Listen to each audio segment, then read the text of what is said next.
So right now we are at the scene of a shooting that took place in the 4400 block of Alvarado. You could tell she was like in shock, and then her eyes were going back.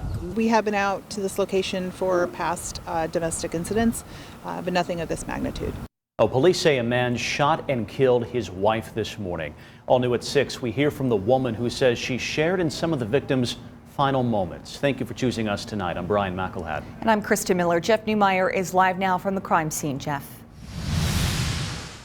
Krista, Brian, police say they had been summoned in the past to 4403 Alvarado Drive to deal with domestic violence complaints, but nothing of this magnitude. Now, we could tell you the victim of the shooting, her husband, has been detained. As far as we know, no update about any charges yet. Police, a little before 9:30 a.m., were called to the street I'm standing on reports of a shooting. They found a woman lying in the lawn a couple of doors down from her home, suffering from a gunshot wound.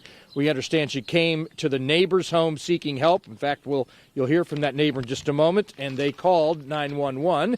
The woman was taken by ambulance to a local hospital, but they couldn't save her life. Witnesses told police the woman's husband had left the scene after an altercation. Officers were able to track him down and take him into custody at Paulding and Wayne Trace. Now we let you hear from the woman who the shooting victim went to for help.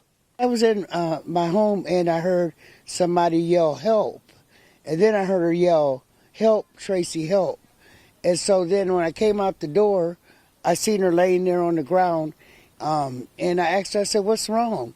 And she said, "My husband shot me." So I immediately called 911 and I covered her up. I put a pillow under her head.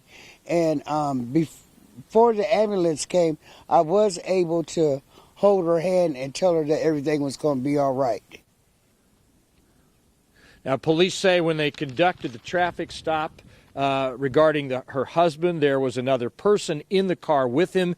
That person said to be unharmed and apparently had nothing to do with the shooting.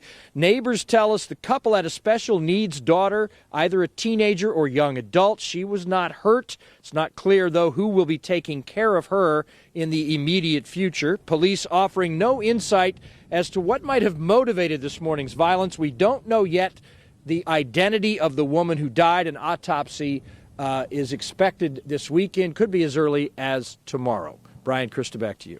Such sad details in that case, Jeff. Thank you.